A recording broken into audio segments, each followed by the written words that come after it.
Hiya, I'm Jasper, and welcome to your video review for Lycoris Recoil. It's an anime, it's 13 episodes long, and has a satisfying conclusion. So, I love how upbeat and positive the main character is in this. The rest of the characters are also enjoyable. The action in this, absolutely fantastic. I liked the speed at which they introduced various aspects of their world. Like, it's not too fast, not too slow. Like, they do a good job of pacing it out.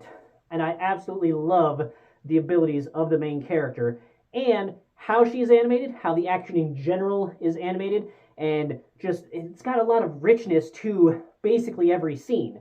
And they have some really interesting like lighting dynamics for a few of the like awesome background things. Like they really knocked it out of the park with the animation and the richness of this anime.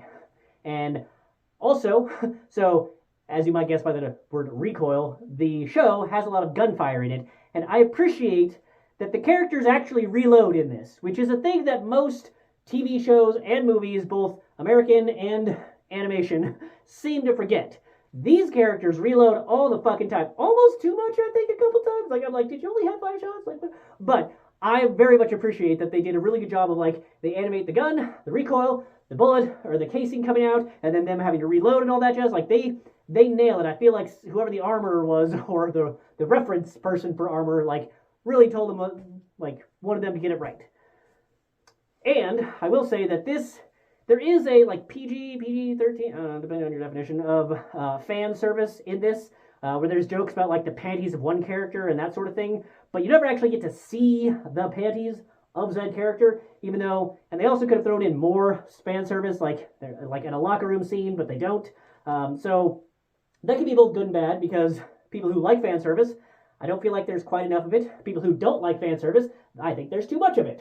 So, you know, they kind of split the middle. Maybe you'll like that aspect of it, maybe you won't. But even with the, like, commentary on the, like, one of the characters, like, bring jokes about bringing up one character's panties, like, it does actually facilitate a continuance of both the character development and the story, which was kind of surprising me. I'm like, oh, fan service that actually performs a service other than for the fans, that's neat. So, yeah, it's a good time. But kind of the premise, and I know I'm like most of the way through this review, you're like, what is the show about? Well, the show is about basically Japan, super crime free, and the reason is because there's basically a secret service of schoolgirls who kill people who would otherwise tarnish the look and feel of Japan. So, you know, you're a bad person, and they'll just like sneak out and just like assassinate you, and then like drag your body away, and nobody suspects them because they're wearing schoolgirl uniforms. And why would you suspect those of being cold-blooded killers?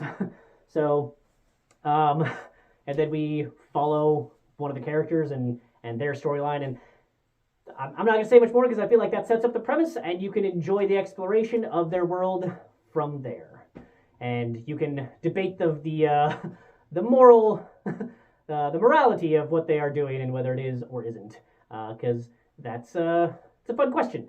Anywho, I really enjoyed this anime. I liked the action in it. I like the main characters. I like having badass main characters, and they definitely did. So, yeah, and good pacing, good everything else. Solid animation, 100%. So that's what I got for this movie, or sorry, this show. You should definitely check it out. But that's all I got for this one. Thanks for watching. Bye.